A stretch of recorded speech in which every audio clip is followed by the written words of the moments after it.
como lo plantea el libro, a como tú lo quieres expresar o dar a entender a los muchachos, a los chicos, pues chocas con compañeros, padres de familia, madres de familia, la comunidad escolar. No tomamos en cuenta la gran diversidad cultural que tenemos en el país y queremos homologar una educación en base a un falso concepto de igualdad.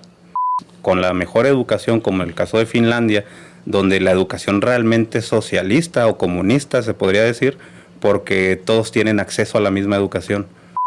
Es que con el hecho de que los hijos de los ricos tengan que estudiar junto con los hijos de los pobres, los ricos tienen que asegurarse de la calidad del sistema educativo.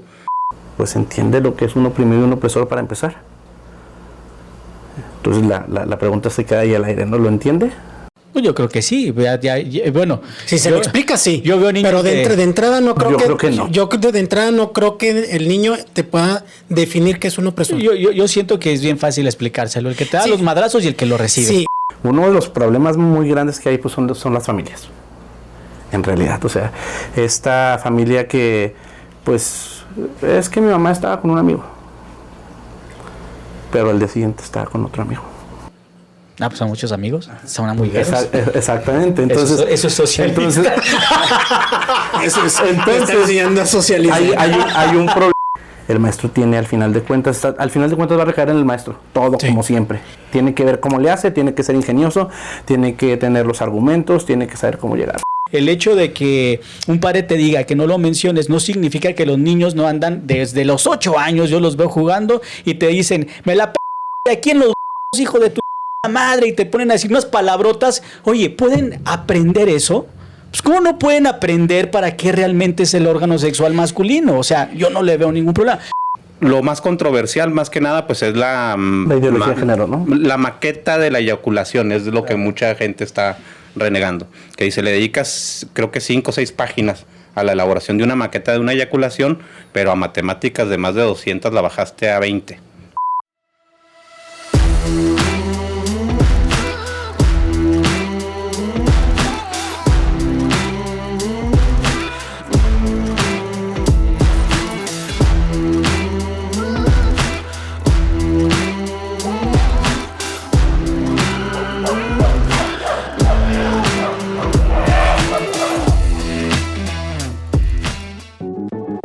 Muy buenas tardes, estamos de regreso en el ya querido y bien conocido Homocaster.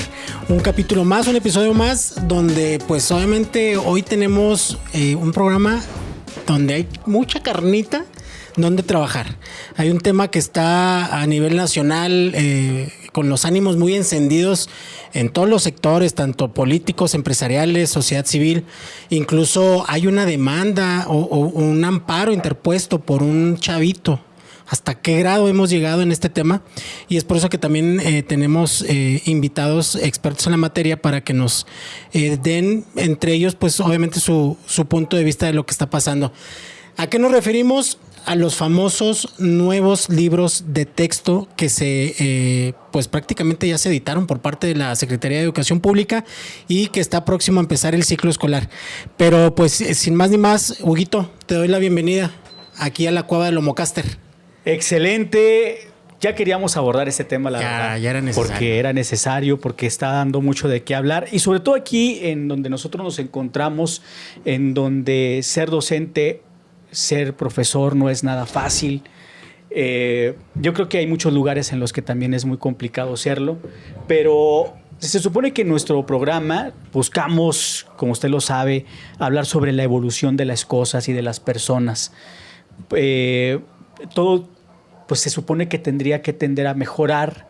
Ahorita en el tema de los libros de texto hay una fuerte oposición y polémica que se ha generado en torno a todo esto, señalando que los libros están generando o llevan un contexto ideológico, un adoctrinamiento. Yo me pregunto de entrada qué libro no lo lleva, desde que lo lees, desde quién lo escribe, pero vamos a contestar la pregunta si esto es propicio para los niños que van a la escuela para aprender, si hay un retroceso, si existe un sesgo de información, si hay errores, si está mal la estructura, si está mal la planificación. Vamos a platicar un poco de esto, por supuesto, tratando de pues llevarle a usted ciertas cuestiones que la gente está preguntando, que está generando polémica, pero por supuesto que a todos nos interesan porque tenemos hijos, porque queremos una mejor educación para el país y que por supuesto tenemos que estar vigilantes de lo que está sucediendo. Yo creo que todo el mundo lo está haciendo y hay que ser sinceros con lo que está pasando acá. Con el gobierno del presidente Andrés Manuel López Obrador podrán decir lo que quieran, pero esto ha llevado a que personas que nunca, jamás, ni siquiera cuando estuvieron en la primaria leyeron un libro de texto gratuito, ahora sí lo estén haciendo, aunque sea para revisarlo, para ver si hay errores. Morbo, ¿no? Sí, o sea, la verdad es que sí, que si ahora que están diciendo de los órganos sexuales de los niños y que cómo lo están enseñando la sexualidad, todo eso, o sea, bueno, al menos la gente los está volteando a ver, cosa que yo no me acuerdo que muchos compañeros lo hayamos hecho cuando estábamos en la primaria. Vamos a presentar a nuestros invitados, por favor, mi negrito. Sí, mira, nos acompaña Jaime Alberto García de León. Él tiene poco más de cerca de 20 años de experiencia o de práctica en la docencia aquí en el estado de Chihuahua. Del 2005 recibió un galardón como docente destacado para la educación comunitaria rural. También se encuentra con nosotros Miguel Amaya, quien tiene 9 años de experiencia en la docencia en nivel básico, y que pues es precisamente donde se ha generado esta polémica en el nivel básico de educación primaria, como normalmente se le conoce. Son ellos dos los que están invitándonos, acompañándonos ahora como invitados en este programa y quienes pues obviamente tendrán ellos su punto de vista respecto a esta situación. Primero que nada, yo quisiera abrir el programa preguntándoles, y antes que nada agradeciendo la aceptación para esta grabación. ¿Es fácil ser maestro? No, no es fácil, no es fácil. ¿Por qué no es fácil? Es muy complejo por todo el ámbito que manejas. O sea, cuando tú trabajas con personas, pues obviamente no puedes estar dándole el gusto o cayéndole bien a todos. ¿Por qué no es fácil? Por eso, porque trabajas con personas, porque entra tu misma personalidad, tu carácter, tus formas, tu idiosincrasia, tu educación, todo lo que conlleva a tu persona a esto que estábamos mencionando ahorita, ¿no? De poder dar unos contenidos que ya vienen plasmados y que tú los tienes que dar y que en ocasiones, pues de repente, como lo plantea el libro, a como tú lo quieres expresar o dar a entender a los muchachos, a los chicos, pues chocas con compañeros, padres de familia, madres de familia, la comunidad escolar, los mismos niños. Entonces, y aparte de esto, pues que pues demanda de una preparación, demanda de un conocimiento que sí debes de tomar. Digo, quien se lo toma en serio, no habrá quien no, pero quien sí se lo toma en serio, pues tiene que pues preparar la clase, ver qué vas a poner, si vas a poner un videito, si vas a poner un texto, si vas a agregar algo, porque a veces lo que viene o lo que venía en estos libros anteriores, pues no está contextualizado a Ciudad Juárez, a Chihuahua. Que ver. Por ejemplo, ¿cuál es el principal problema a lo que se enfrenta un docente ahorita? El principal, el que tú dices, esta es la principal monserga a la que me tengo que enfrentar cuando quiero enseñarle algo a niños. Bueno, si lo digo yo, en lo personal, yo creo que la principal problemática siempre han sido los planes y programas de estudio fuera de la realidad del país. Generalmente hemos importado modelos, copiado sistemas, hemos buscado solucionar nuestros problemas basándonos en una realidad ajena. Entonces vienen y se los traen de otros países. Como todos los gobiernos que hemos tenido, hacen esto en cualquier otro tipo. Aquí en Juárez, en lo personal, tenemos la bronca del sistema de transporte, ¿no? O sea, vienen y se lo copian de Colombia, se lo copian de otro país y dicen, esto va a funcionar aquí porque funcionó allá. Entonces, no tomamos en cuenta la gran diversidad cultural que tenemos en el país y queremos homologar una educación en base a un falso concepto de igualdad. Entonces, ¿qué queremos decir que le damos el mismo tipo de educación a todos sin distingos, sin embargo las necesidades de cada extracto social, extracto cultural son muy diferentes. Entonces yo creo que siempre el principal problema es ese. Está interesante porque, bueno, a mí me gustaría que me dieras un ejemplo de qué es lo que viene en los libros, que está basado en otro sistema que se les trata de impartir a los jóvenes y a los niños de aquí de México. Mira, por ejemplo, según lo que he estado revisando de este sistema que están tratando de implementar ahorita, está muy basado en la pedagogía del oprimido de Paulo Freire. Entonces es un pedagogo brasileño que desarrolló por allá de los 50 una teoría educativa que implementó en Brasil. Ajá. Entonces eso es lo que estamos tratando de importar. ¿Qué es lo que conlleva? ¿Qué es lo que, cuál es la forma en la que se aplica? ¿Por Mira, qué no quedaría? sí tiene una carga ideológica muy grande, pensándolo desde el lado del socialismo, del comunismo, porque partiendo desde el mismo nombre, tenemos la pedagogía del oprimido. Entonces hay un oprimido y hay un opresor. Y eso en los libros de texto es una de las cosas que ahorita se están manejando mucho. ¿Por qué estamos victimizando desde ahorita en el nivel básico a los niños? Decirle, tú te identificas como opresor o como oprimido. Entonces empezamos a generar división social. Entonces establecemos las clases sociales, que básicamente pues es el principio de la lucha comunista, ¿no? La lucha de clases. Me sorprende mucho 1917, la historia lo que nos dice es cómo al implementar los primeros libros de texto, hubo personas que se sorprendieron muchísimo, empezaron a hacer también pues manifestaciones, se opusieron inmediatamente, y es porque la lógica de un libro de texto es gratuito y es de a huevo. O sea, se va a impartir sí o sí en los aulas de clase a todos los niños. Entonces, obviamente hay muchas personas que dicen, espérate, ¿por qué vas a meter esto? Primero, ¿qué va a pasar con la iglesia? ¿Qué va a pasar con esto otro?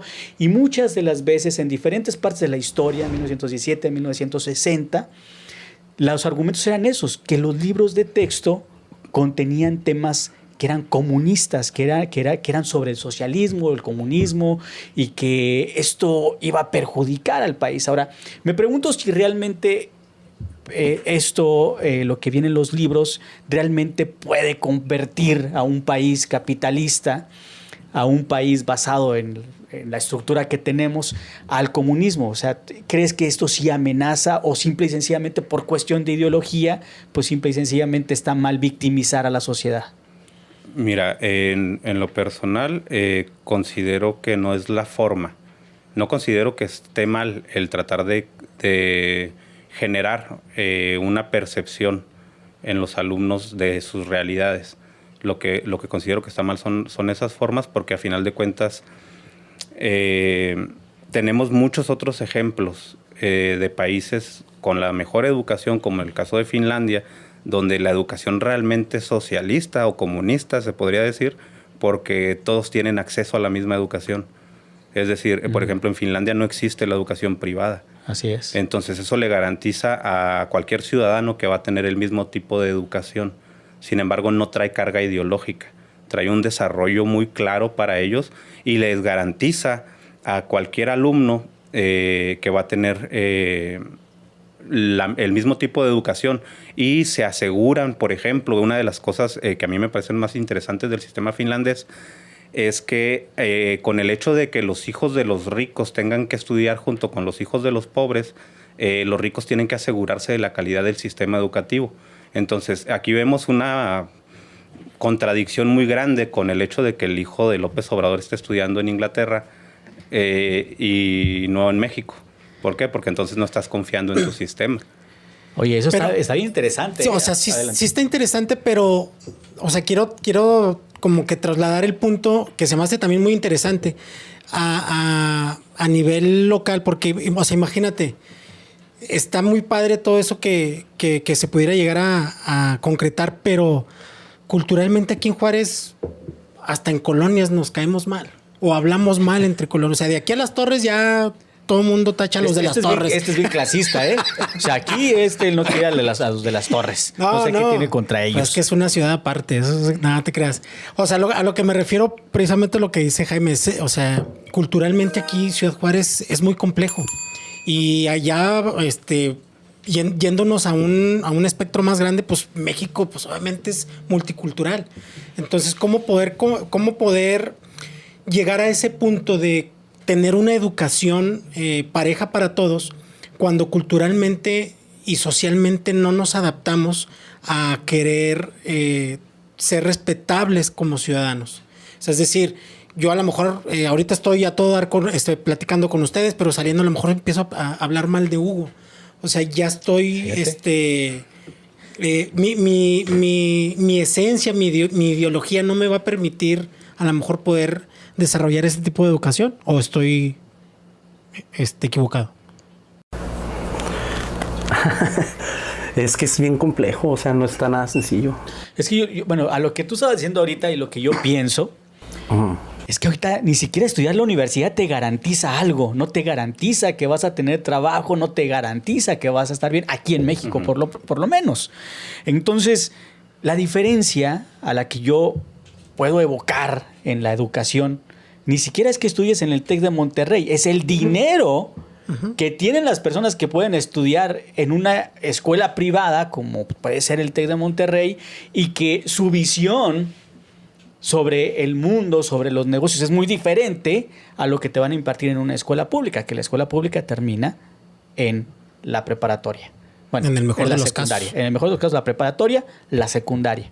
Pero aquí lo que estamos tratando de llegar al contexto es de que si estos libros realmente están llevándote a una situación retrógrada de la educación, por ejemplo, puntos como las matemáticas, como los textos que vienen dentro, como el hecho de la inclusión, como el hecho, o sea, ¿hay algún problema que se vea en esto, como lo he estado viendo yo en algunos comentaristas? Es que no debería de haber ningún problema, porque obviamente yo creo que como lo mencionaron, el tema está a flor de piel, no está muy candente por los contenidos que trae algunos, otros no, o sea, otros están bien, o sea, en esta cuestión de lo que mencionaba ahorita Jaime sobre Pablo Freire, y es que es una educación de la emancipación, o sea, es de la liberación del oprimido. Precisamente estamos hablando de la esclavitud, estamos hablando de la clase alta contra la clase baja, y que te liberes, o sea, que realmente abras tu mente y veas que pues no te tienes, vaya, el pobre no tiene por qué siempre ser pobre. Pero ¿tú ya viste los libros que vienen? No, es que los libros pues los has visto en digital y en parte. ¿Y ya tuviste oportunidad? Pues algunas cositas. Sí, y vienen textos como estos, Pues por ejemplo, el que está muy controversial es si eres oprimido o opresor. Ajá. Entonces, si nosotros lo manifestamos, que es una de las cuestiones que se tiene, bueno, pues un niño de 10 años, pues entiende lo que es un oprimido y un opresor para empezar. Entonces la pregunta se queda ahí al aire, ¿no? ¿Lo entiende? Pues yo creo que sí. Bueno, si se lo explica, sí. Yo veo niños pero de entrada no creo creo que no. Yo de entrada no creo que el niño te pueda definir que es un opresor. Yo siento que es bien fácil explicárselo. El que te da los madrazos y el que lo recibe. Sí, pero así de fácil. O sea, sí. No sé, pero ¿cuáles serían esos? Sí, la cuestión ahí sería que de alguna forma lo vas a tener que llevar a conceptualizarlo. Ajá. Y ahí es donde entra la carga ideológica. ¿Tú cómo lo harías? No, yo en lo personal, yo no trabajaría un tema de ese tipo. ¿Por qué? ¿Por qué? Porque aparte de que empiezas a hacer segregación, también estás abriendo la puerta a la desigualdad. Entonces se supone que con el lenguaje igualitario supuesto que quieren meter en los libros o que ya está impreso, quieres generar igualdad. ¿Por qué nada más en unas cosas y en otras no? ¿Por qué no verlos a todos iguales? Sí, a ver, aquí estamos partiendo del supuesto, porque realmente no tenemos el texto como tal, que es lo que dice, cómo lo plantea. O sea, aquí la controversia está en el título.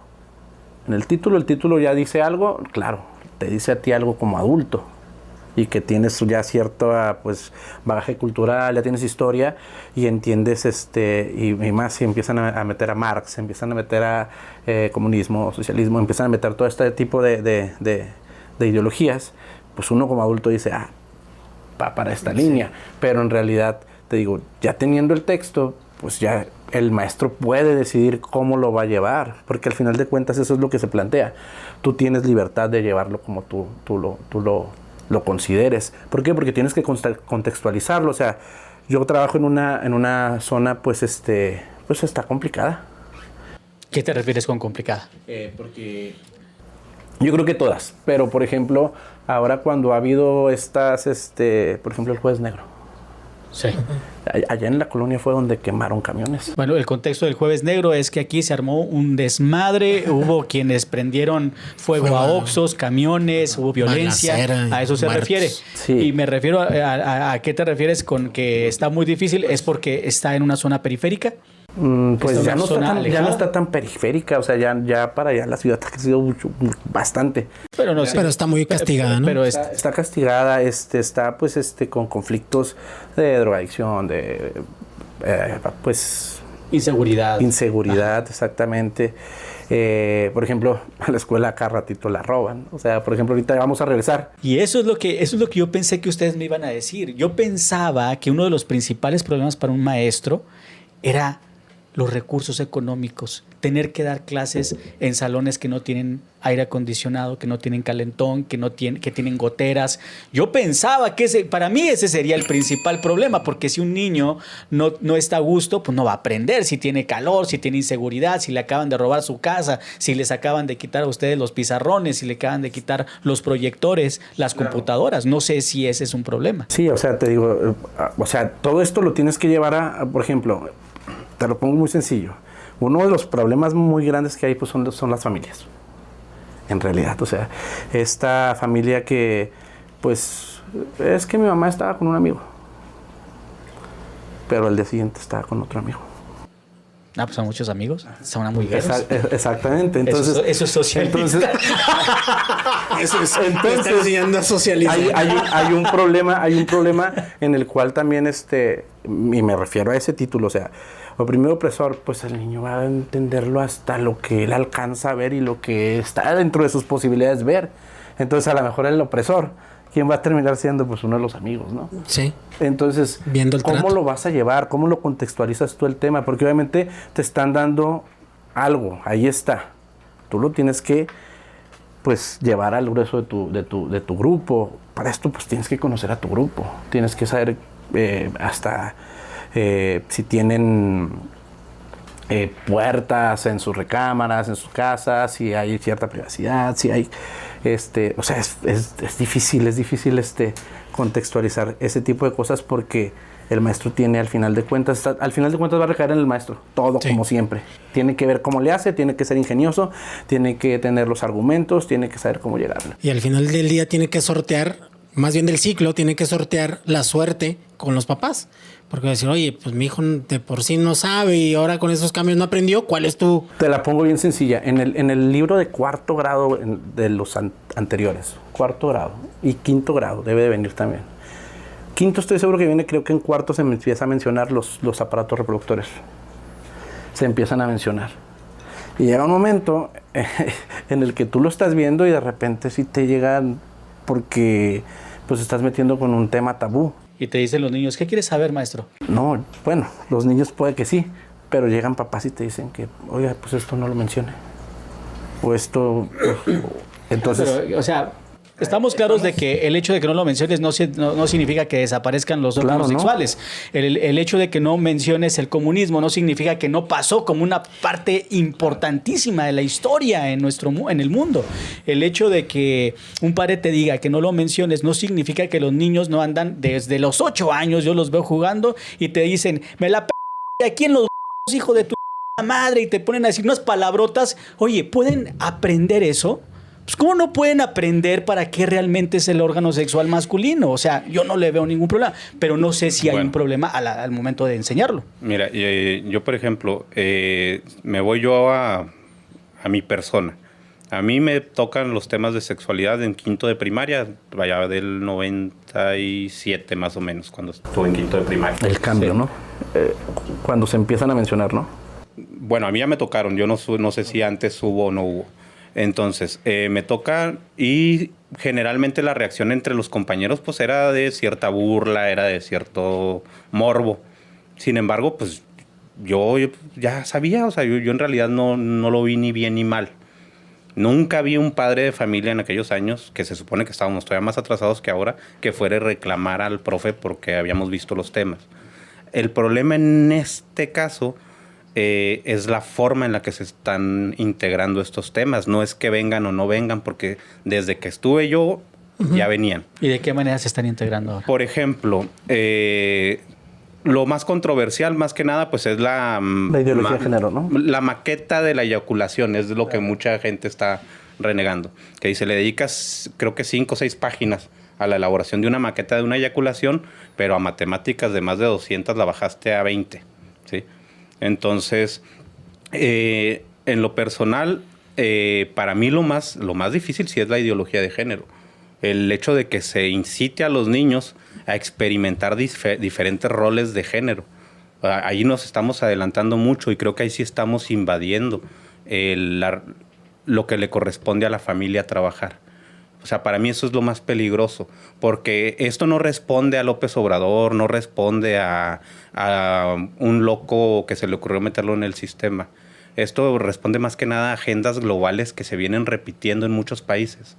Que estaba viendo, por ejemplo, el Congreso de Costa Rica, en el Congreso Español, donde se está metiendo todo esto. En Argentina, que también esta es una problemática muy grande, la llamada educación sexual integral.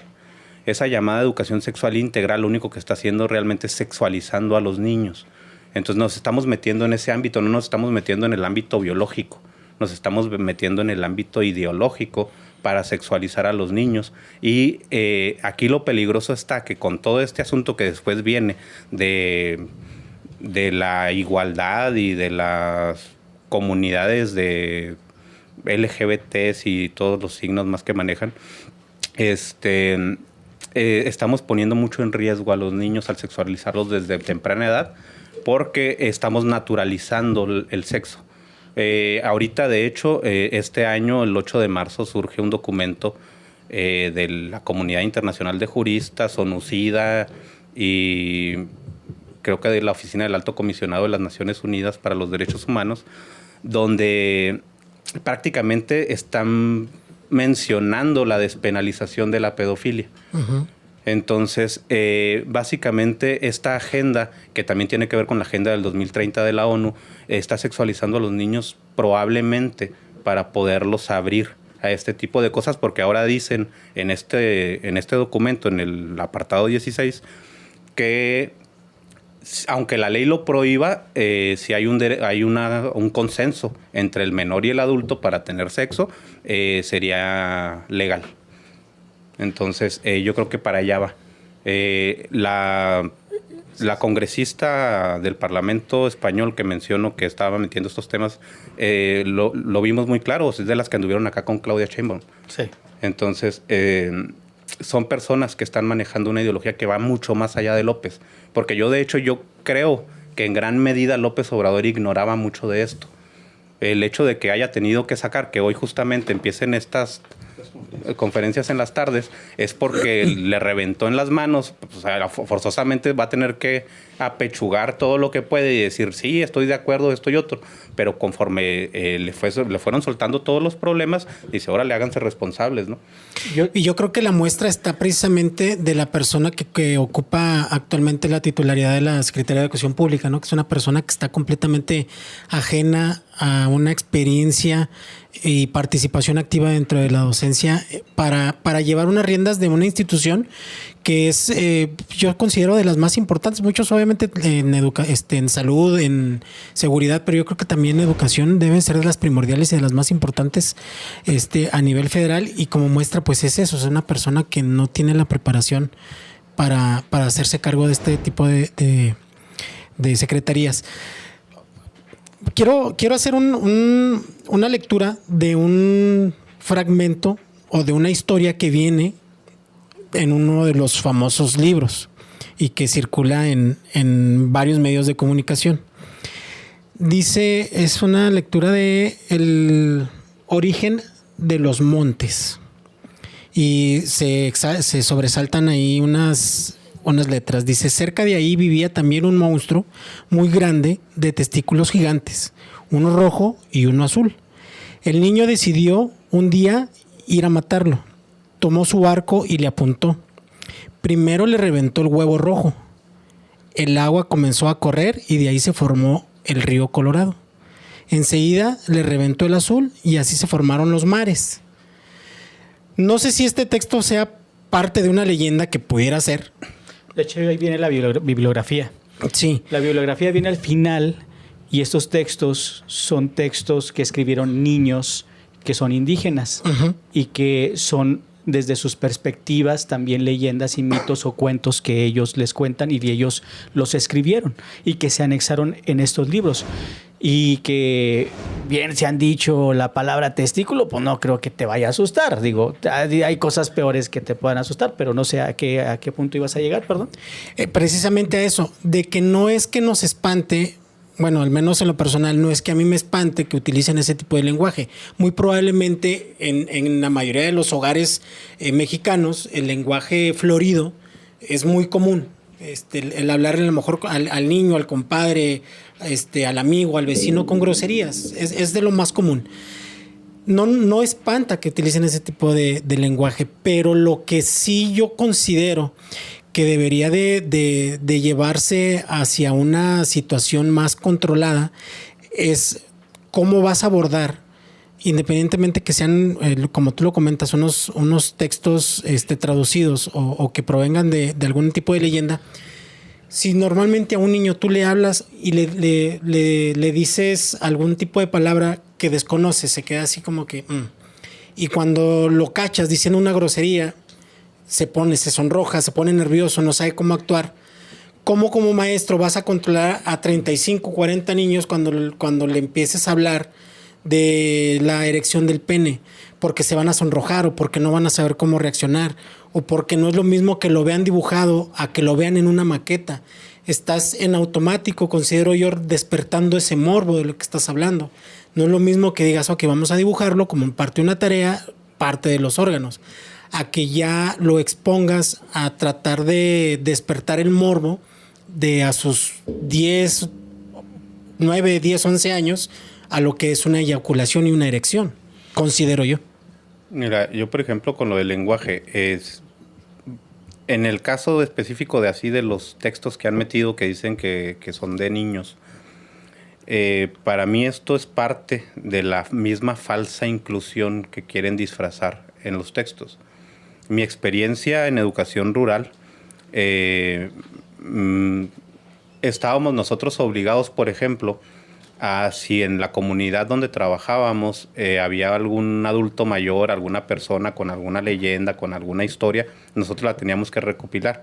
Y una vez hecha la recopilación, pues se tenía que mandar, se hacían impresiones en los talleres propios del Consejo Nacional de Fomento Educativo y hay una bibliografía inmensa en esta institución de cuentos, leyendas, mitos de las comunidades rurales y de las comunidades indígenas del país. Entonces, de ahí podrían echar mano. En los libros de texto, por ejemplo, en estos días hablaban mucho del español de primer grado del perrito. En ese había varias historias de los libros del CONAFE, que pertenecen por derecho a la editorial CONAFE. Entonces, material hay mucho. Ahorita lo que queremos hacer, más que nada, pues es esto, distorsionar algunas cosas, ponerlo simple. Poníamos que a los indígenas, hablando en 2 idiomas y hablando mal del que habla nada más español o viceversa, ¿no? O sea, lo que queremos es invertir el papel. Veía yo, por ejemplo, el libro un libro de secundaria que se nos pasó a nosotros en estos días. En inglés vienen alrededor de 20 páginas para trabajo de inglés. De educación indígena o de lengua indígena vienen alrededor de 80 páginas. ¿Qué sería para nosotros más importante aquí en la frontera, el inglés o la lengua indígena? Depende a lo que te vayas a dedicar, ¿no? No sé. Es que la cuestión yo pienso que es explorar. explorar, porque finalmente yo recuerdo que hay libros de 100 páginas de cálculo y yo te puedo apostar que si ponemos una integral aquí, en este momento, empezando por mi compañero Yo José, soy comunicólogo. No me metas en matemáticas. para él van a ser jeroglíficos egipcios. Para mí va a ser otro idioma. Pero para un ingeniero, pues va a ser pues algo de todos los días. No significa que esté bien o esté mal, significa que no nos enseñaron para qué servía, para que algo se quedara dentro de tu cabeza. Y tu cabeza, el cerebro es bien...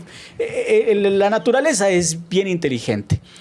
Cosa que no utilizas, La desechas. cosa que olvidas. Es que es uno de los argumentos que yo también escuché por ahí, ¿no? O sea, esto no tiene tanta carga matemática porque al final de cuentas, no todos nos vamos a dedicar. Decía el otro día, pues es que si me pides que haga una operación, aquí tengo cómo hacer la operación. O sea, no me voy a dedicar a... No.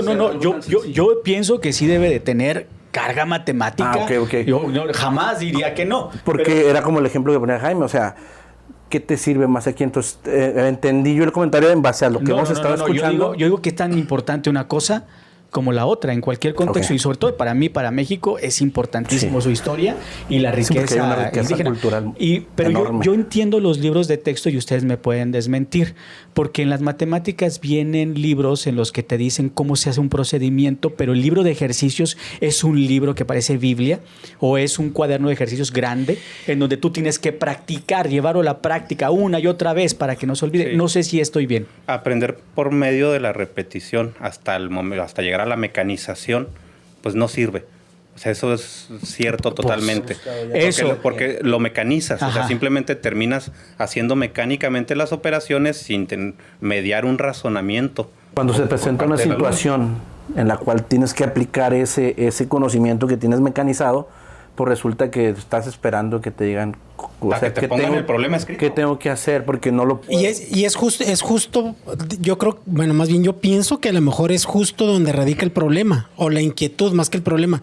El hecho de decir, ok, estás reduciendo un libro en el que a lo mejor tú dices, pues yo no voy a ser ingeniero, yo no voy a hacer esto, yo no voy a hacer lo de qué me sirve, o de qué le va a servir a mi hijo. Ese es uno de los argumentos que hay. Sí, pero la realidad de las cosas es de que si nos ponemos a pensar, le estás quitando la capacidad de analizar al niño, porque ok, ya no le vas a decir cuánto es 1 más 1. Las matemáticas van a estar presentes siempre. Mira. Venimos de un sistema educativo que pues era eso, o Y sea, es difícil para hacer nosotros. una y otra vez.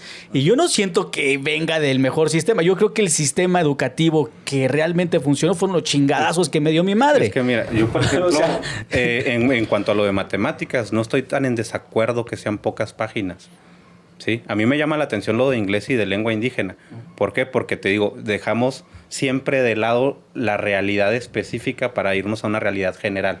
Si el resto del país, el centro del país, que seguimos estando bien centralizados, conviven con muchísimas etnias indígenas y para ellos es más importante que el inglés, el comunicarse con ellos, porque no es conocer la cultura, es conocer la lengua. Sí. Entonces, para nosotros, en nuestra realidad, es mucho más importante tener un roce más con el inglés, porque la mayoría de los de aquí en un momento dado de su vida van a tener visa. Y te pongo un ejemplo muy claro de una experiencia ajena de por qué la cantidad de las matemáticas no significa la calidad de las matemáticas. Tuve un alumno en mis años de trabajo en la preparatoria. Este alumno, estuvimos trabajando muchos años en cuanto yo trabajaba lo de literatura, lo de filosofía, lectura. Entonces, fuimos a que se inscribiera, cuando se iba a graduar, fuimos a que se inscribiera en UTEP. Llega a UTEP, entró en una ingeniería y con el tiempo, como seguimos siendo amigos, viene y me dice, oiga Jaime, ¿sabe qué onda? Fíjese que allá en UTEP cada semestre en los cálculos nada más veo 3 o 4 temas y acá pues veíamos 15 en el semestre. Y realmente los 15 de acá no me sirven para nada con los 4 de allá. ¿Por qué? Porque allá esos 4 los desenmarañamos y los hacemos garras completamente hasta que lo aprendes bien. Sí. Entonces, la cantidad de temas y la cantidad de contenido no te va a garantizar que sea mejor. El problema está en que lo que sí estaría mal es que le estés privando al alumno, porque no todos van a ser ingenieros, arquitectos o lo que sea, la posibilidad de que cuando tenga la edad de decidir cuando vaya a ir a la universidad qué estudiar. ¿Por qué? Porque simple y sencillamente aquí tenemos la carrera más difícil en la UACJ para ingresar es medicina. Y los promedios más altos aún así batallan para entrar. Entonces vas a tener un chavo sin las herramientas básicas de matemáticas que se quiera ir a una ingeniería y no pueda entrar. O que llegue y tenga que desertar por no tener las habilidades. Claro, por supuesto, tiene que tener las habilidades y los conocimientos. Entonces el rollo es que se las estás quitando. Aquí entra, o sea, por ejemplo, esto te lo tirarían bien fácil, Jaime. Te voy a decir por qué. Porque suponen que tú dentro de tu programa analítico, viene el sintético, ¿no? El sintético es todos los contenidos que se van a dictar a nivel nacional que vienen. O sea, esto es lo que tienes que ver tú, maestro. Y en el analítico, tú seleccionas cuáles sí y cuáles no. Entonces, ahí te dirían, bueno, pues tú en tu programa analítico, cárgalo a inglés, porque es tu realidad. Eso no lo tiraría, o sea, te lo tiraría bien fácil. En la cuestión de matemáticas, es que se supone, es que tienen ellos argumentos a los cuales tú dices, híjole, pues entraron los temas controversiales que pues obviamente la sociedad va a explotar contra ellos. Pero, por ejemplo, se supone que vas a trabajar por proyectos. Y en esos proyectos, si tú estás viendo un tema al que les guste, un tema de geografía, tienes que utilizar matemáticas. Se supone que dentro de ese proyecto vas a utilizar el lenguaje, vas a utilizar matemáticas, vas a utilizar la investigación, vas a criticar el texto, vas a buscar, contraponer información. Se supone que eso es lo que buscan ellos. O sea, que no haya un monito diciéndote cómo lo tienes que hacer, sino que haya un monito que te diga que te lleve en un proyecto. ¿Y eso está bien o está mal? Está bien. Está bien. Sí, entonces, porque esa parte del modelo. Es que esa parte, pero se viene trabajando desde hace mucho, ¿eh? O sea, esto del pensamiento matemático, pues es algo que se arrastra. O sea, si las pruebas de enlace y la prueba PISA que hace México a nivel nacional, o sea, pues somos el penúltimo lugar a nivel mundial, ¿verdad? Yo recuerdo... Matemáticas y en lenguaje. Híjole. O sea, somos qué fuerte. penúltimo. Fíjate, matemáticas y... Ajá. O sea, no las puedes quitar. Pero, sin embargo, pues, ¿qué te dice esto? Que a lo mejor la manera en la que la estamos trabajando no es la adecuada, no ha sido la adecuada por mucho tiempo, porque estaba la mecanización y después se ha tratado de implementar este razonamiento con los problemas, se le llama situaciones problemas, en las cuales tú centras al niño en que va a la tienda. Claro que a veces el texto de la tienda, pues, no es de aquí de Juárez, ¿verdad? La tienda es de otro lado. Entonces, pues, ya tú buscas.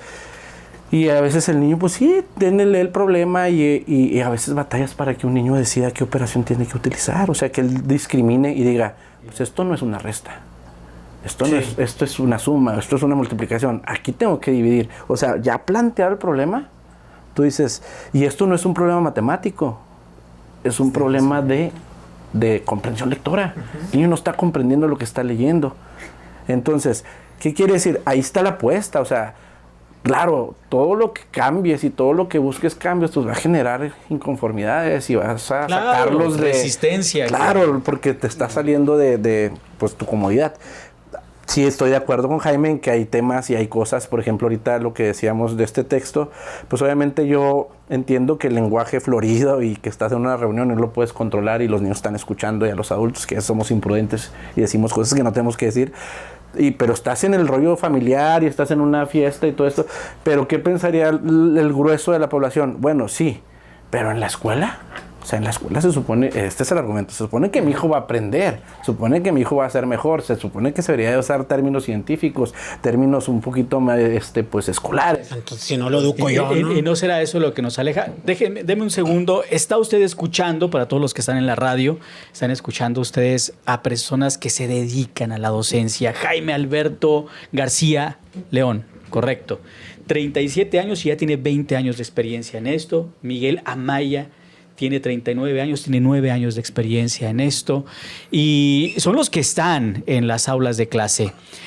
Son los que están viviendo e impartiendo clases con esos libros de texto. Ahora viene precisamente esa nueva edición al libro de texto que encabeza el gobierno de Andrés Manuel López Obrador y precisamente se acercan tiempos electorales.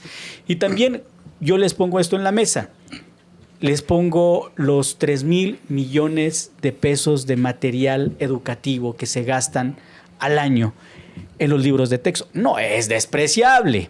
281 millones de pesos a una editorial, 68 a otra, 120 a otra, solamente en la impresión de 37 millones de libros, que válgame, es una jugosa ganancia. Ahora se queda en la impresión un ente de gobierno. ¿No será esto también parte de lo que está generando y apoyando que esta polémica exacerbe más allá de los propios contenidos o de si realmente sirve o no sirve? Porque son muchos empresarios los que están encabezando esto. Y estamos de acuerdo que si un empresario tiene la capacidad económica, pues no los va a llevar a la escuela pública. Tú lo dijiste ahorita, se los va a llevar a una escuela privada. Sí, mira, por ejemplo, sí es cierto, o sea, yo sí creo que gran parte de la controversia tiene que ver con los intereses económicos que se están tocando. Y ya se aumentaron los políticos. Sin embargo, aquí hay un problema más de fondo. Desde que los gobiernos empiezan a darle a los terceros los contratos de lo que antes correspondía al gobierno, empezamos con esto y es mucha corrupción. Para empezar, hay mucha corrupción. ¿Por qué? Porque los medios de comunicación, yo trabajé en el periódico Norte hace unos años, y te das cuenta que tanto en televisión, en radio, en prensa, a quien le encajas el diente es al gobierno. Es al que le cobras menos en bien. este podcast, porque no nos han patrocinado ni madre, nadie. Al que le cobras bien es al gobierno. Entonces, cualquier proveedor al gobierno le va a encajar el diente. En este caso, las editoriales forzosamente le están cobrando al gobierno más de lo que valdría imprimir el libro. Sin embargo, también hay una cosa que no necesariamente se está comentando. Por ejemplo, se habla de Editorial Castillo y creo que Trillas. Entonces, desde cuando estuve yo en la primaria, tenías tus libros de texto y todavía te hacían comprar la guía del Castillo. Sí, bueno, órale, ya con la del Castillo te acomodabas. En este caso, estas editoriales, creo que ellos, en base a los planes y programas, desarrollaban sus propios materiales, sus propias actividades. Entonces, todo eso lleva un trabajo extra. Entonces, no quieras nada más pagarle el papel y la impresión cuando traen un jale pues intelectual atrás, ¿no? Claro. Entonces, necesariamente tendrías que cobrarle extra. A mí lo que me llama la atención y que nunca me di cuenta es en qué momento la Comisión Nacional de los Libros de Texto Gratuitos dejó de imprimir sus propios libros. Porque cuando me tocaron a mí, en cuanto llegabas al final, este libro se terminó de imprimir en tal fecha en los talleres de la Comisión Nacional de los Libros de Texto Gratuitos. Entonces el gobierno automáticamente se generaba. En la época de la que se privatizó todo, hasta los calzones no privatizaron. Por eso, pero pues, entonces ahorita estamos tan preocupados por renacionalizar la industria eléctrica o la petrolera u otro tipo de situaciones. ¿Por qué no lo hacemos con los libros? Dejamos de depender de estos, pero en esos casos todo el trabajo que había atrás también se pagaba. Ahorita muchas personas que trabajaron en la elaboración de los libros están reclamando que su trabajo no se los querían pagar.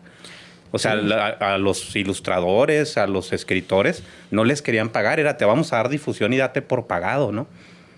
Hay a propósito de lo que dices, hay una docente aquí del estado de Chihuahua, donde pues obviamente ella hace su posicionamiento, pero va más allá. Yo quiero resaltar algunos puntos de lo que ella establece públicamente en su Facebook, porque ella siente o lo ha demostrado de que muchos maestros están inconformes, pero que dejan en el olvido de que se realizaron foros de consulta a los que fueron invitados, se realizaron mesas de análisis con especialistas, investigadores de diferentes ámbitos de nuestra sociedad mexicana. Las figuras educativas que participamos como diseñadores, evaluadores o innovadores pasamos por diferentes evaluaciones de conocimiento y dominio de planes y programas. Pasamos por un proceso de capacitación con especialistas en todos los elementos del currículo. Tuvimos acercamientos a los avances del plan y programas. Pasamos horas de estudio sobre el nuevo enfoque y los cambios que implicaba el nuevo modelo educativo. Fuimos organizados en equipo de campo informativo, elegimos contenidos y comenzamos a trabajar de manera colaborativa. Es decir, o sea, ella, respecto a su punto de vista que está manifestando públicamente en una red social, ella dice que como docentes fueron invitados, convocados a formar parte de ese tipo de a lo mejor no en la elaboración directa, pero sí en un consenso de lo que iba a ser la reforma a los textos, más que a la reforma educativa. Lo que debe quedar claro es que participaron muchas personas y no fueron 100,000, 200,000 y 300,000, fueron muchas más, de directa o indirectamente las que participaron en esto. Y yo me pregunto, ¿no sería denostar el hecho de que pues ni siquiera estamos dando la posibilidad de iniciar con algo que se está implementando para ver cuáles son los resultados? Finalmente, lo que me queda claro a mí, por el lugar en el que ocupamos a nivel mundial en educación, es de que necesita un cambio la educación. ¿O me equivoco? Ahí hay una inflación en cuanto a los números, ¿eh? Sí. Por ejemplo, analizando y buscando también no tener un sesgo tan personal. Hace un par de días hablé con una directora de secundaria federal y le pregunto, oye, ¿te consultaron, te preguntaron ahora con esto de los libros de texto?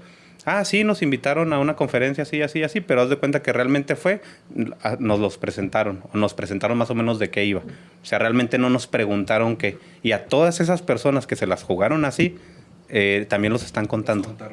Ah, sí, órale.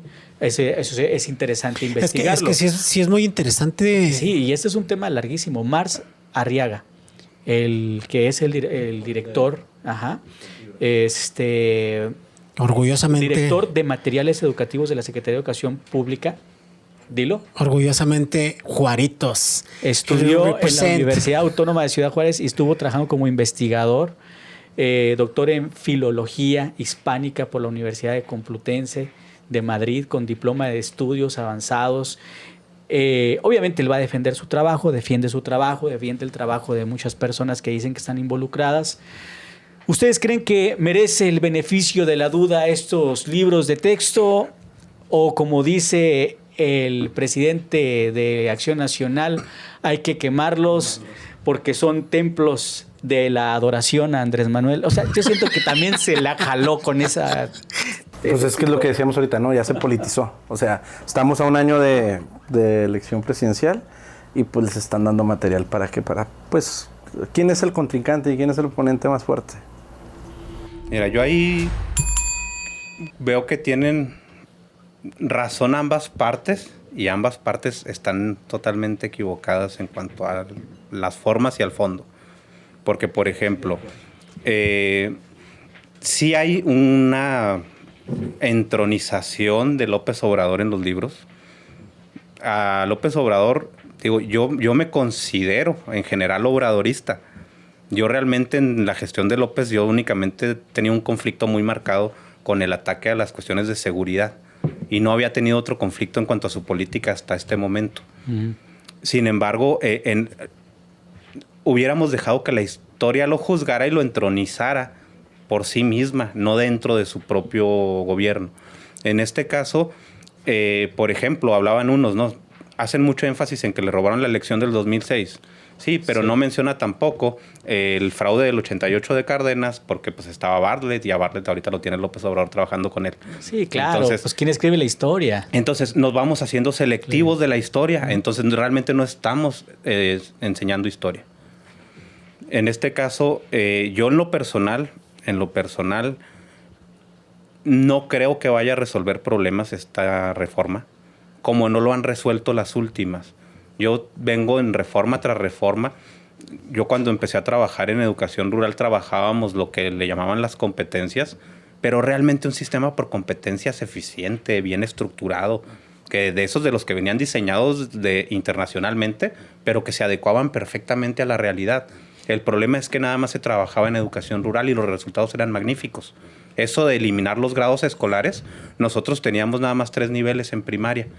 En primero y en segundo era un nivel, tercero y cuarto y quinto y sexto. En vez de tener todas las materias, teníamos nada más 4 ejes. Y dentro de esos 4 ejes había uno que era de actitudes y valores. O sea que realmente académicos tenías 3. Sí. El de la comunicación, el de la lógica matemática y el de la comprensión del medio natural, social y cultural. Ahí entraban todas las materias. Entonces llega Fox y Fox hace su reforma, mete las competencias a preescolar, se brinca a la primaria, la mete a la secundaria y luego se regresan a la primaria, empiezan a hacer un desmadre. ¿Sí? Pero ahí no hubo tanta oposición. No, porque a final de cuentas no venía una carga impositiva en cuestión ideológica. En este caso, con López es básicamente eso lo que está. Y más que nada, a López tienen que encontrar con qué pegarle. O sea, a aquellos ya había con qué. O sea, Fox con todas las burradas que hacía y que decía, pues había con qué darle. En este caso, con López hay que buscarle. Pero a lo que voy. Entra Fox, mete la reforma por competencias, la meten muy mal. Pésima. Ya no te podías reprobar a un niño ni decirle estás mal porque, pues, o sea, si no aprendías, lo podías pasar. A lo que yo voy es estructuralmente. Te digo, yo venía de la formación por competencias del CONAFE, y cuando comparas los planes del CONAFE por competencias con los de primaria que ya se nacionalizaron, eran una basura. Y sin embargo, eso fue lo que se quedó. Y luego, posteriormente, te llegan lo que es la reforma del 2006. Y también te hacen otra amalgama de ideas, otra amalgama de formas de trabajo. Y el gran problema aquí es que ya con Peña Nieto le abrimos la puerta a mucho profesionista que no necesariamente tiene la habilidad de enseñar. Entonces tienes profesionistas muy preparados dando clases que no saben dar clases. Entonces, este es uno de los grandes problemas. Y ahorita con López Obrador y con esta reforma también va a tener que ver eso. El hecho de que si realmente quisiera resolver los problemas con una buena reforma, primero te vas a las normales y empiezas a educarlos cómo quiero que enseñes. Para cuando yo saque los planes y programas, ya tengo maestros listos y bien entrenados de cómo quiero que trabajen. Entonces, ahorita, los que están por salir de las escuelas normales en todas las materias, no van a traer esta preparación. Los que ahorita acaban de ganar las plazas vienen con un plan atrasado. Entonces no van a saber y van a tenerse que venir a meter a los consejos técnicos, que muchos de ellos también son nada más ir a saludar al compa en las academias, ir a tomarse el cafecito en la mañana y en cuanto se descuiden me pelo. Entonces ese tipo de situaciones son las que van a generar un problema, y por lo cual no va a servir. Y desafortunadamente en países como el de nosotros, cada que cambia el gobierno quiere cambiar las ideas. Yo generé una propuesta, porque yo aparte ahorita estoy estudiando la especialidad de inglés en la Normal Superior. Generé una propuesta este semestre para una clase en la que se me vino así de repente, cuando traían todo el desmadre de que los consejeros del INE y que vamos a quitar a este o a cual. ¿Por qué no hacer de la Secretaría de Educación un órgano autónomo? Que no le responda al presidente, que el que esté arriba de la Secretaría de Educación tenga autonomía y tenga un periodo distinto al del presidente, que no tenga que ser electo por él, que no tenga que ser electo ni siquiera por los políticos como los consejeros electorales, sino que realmente sea un trabajo más amplio para que se busque específicamente el desarrollo del sistema educativo nacional, sin necesidad de responderle al jefe. ¿Por qué? Porque pues el secretario de Educación pues está puesto por el jefe y si no le responde lo quita. ¿Cuántos llevamos con López Obrador? 3. ¿Cuántos tuvimos con Peña Nieto? Entonces el secretario de Educación es un peón más que van a mover a su antojo. Desechable, sí. Entonces necesitaríamos eso, necesitaríamos llegar a un punto en el que sea mucho más complejo el sistema y que tengamos una cabeza que realmente vea por el desarrollo educativo del país, y no por conservar su puesto o por ver si se gana uno más allá. El tiempo se nos acabó. Es lo que te iba a decir. Sí, no sé cómo andamos de tiempo. Está muy interesante y hay mucho que preguntar todavía. Antes de irnos, Hugo, yo tengo 2 cuestionamientos que... Regrésate a la primaria. Sí, ya sé. B, Sanborns, si es con B o con, o con N. Oye, 2 cosas. La primera...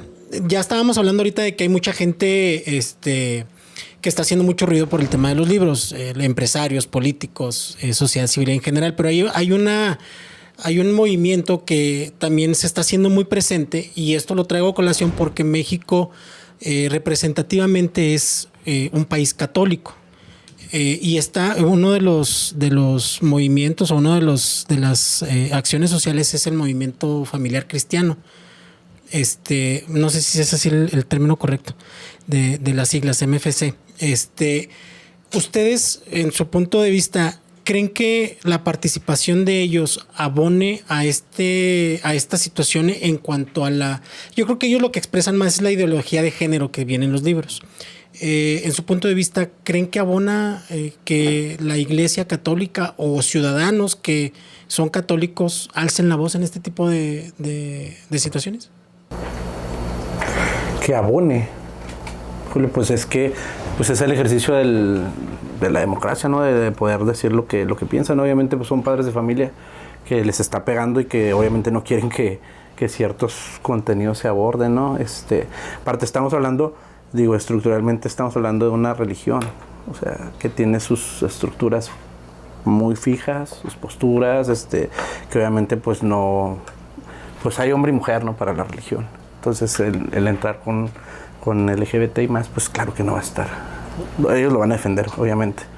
Entonces, pues no sé si abone o no, pero pues es una postura y también pues es parte de la ciudad. Mira, yo en lo personal, por ejemplo, dices, es hombre y mujer para la religión, sí. También para la biología. Sí, para la biología. Entonces, aquí el problema es, según mi concepción, el que abras todas estas puertas y que a muchos otros se las cierres.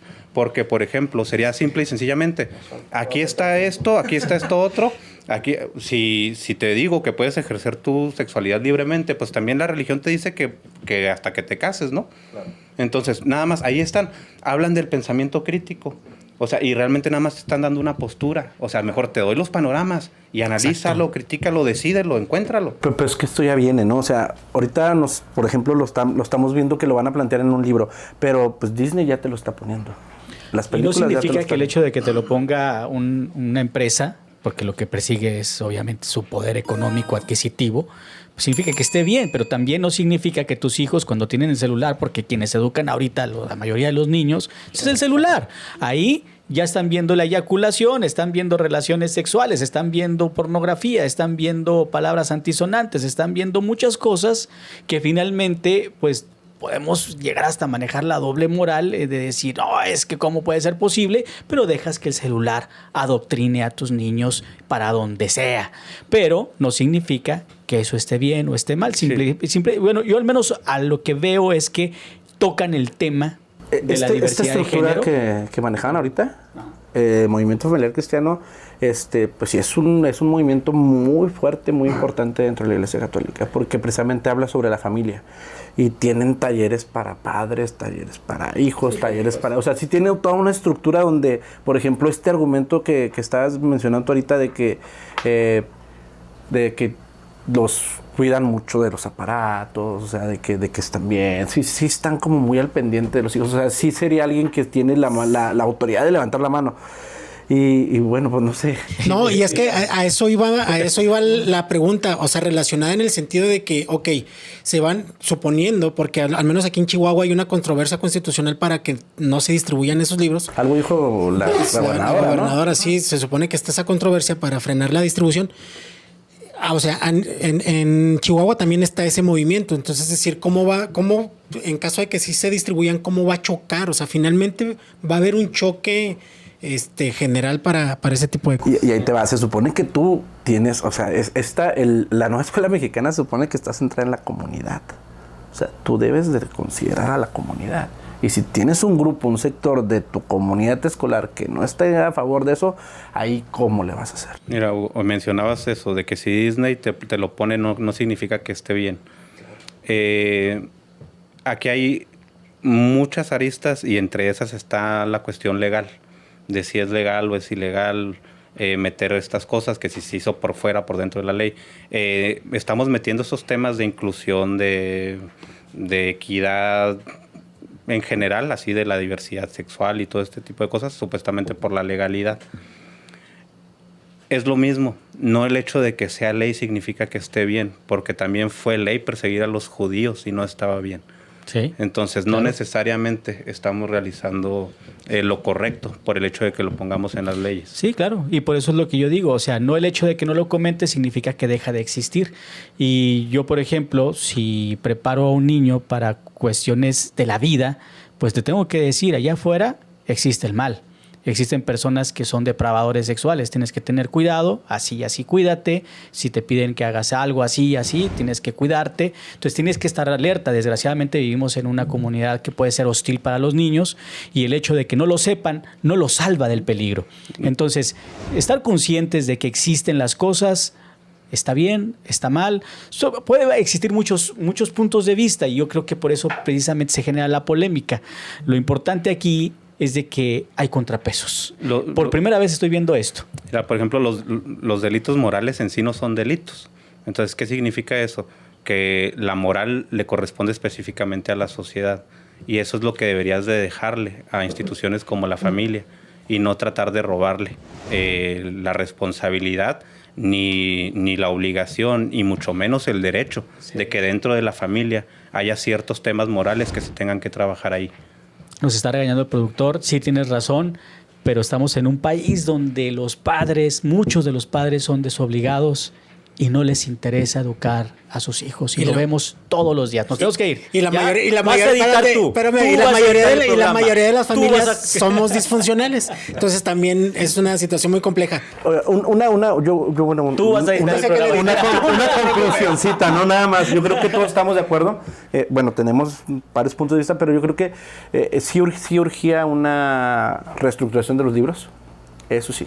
O sea, porque nos estábamos topando con que los libros que estaban en 2011, y ya hubo una pandemia y ya hubo cambios en el mundo totalmente, entonces sí se necesitaba una...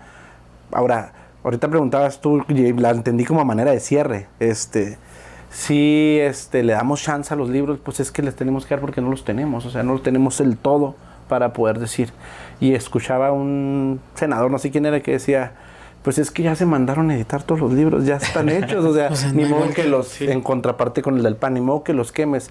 Bueno, pues que se distribuyan y que empiecen, no lo digo yo, lo dijo él, y ya viendo los contenidos y ya viendo todo, pues ya se decide. Pero es que eso es lo que siempre han hecho los gobiernos, por eso el desmadre del Vivebus. O sea, vamos a hacerlo y una vez que esté hecho, ya está hecho, ni modo de que lo tires. Ya me llevé el dinero, ya cobré. Exacto. Por eso. Y aquí la controversia está en que antes era pan con lo mismo y ahora ya no es pan con lo mismo. Jaime, Miguel, muchísimas gracias por haber estado con nosotros. Muchas gracias. Usted. Adelante. Pues nada, se queda en el aire lo que vaya a pasar con los maestros, con los docentes, que son los que van a estar a cargo de las quejas y de las mentadas de los padres cuando no les parezca algún trabajo que se les encargue. Jaime García, Miguel Amaya, muchas gracias. Omocaster, muchas gracias. Vámonos.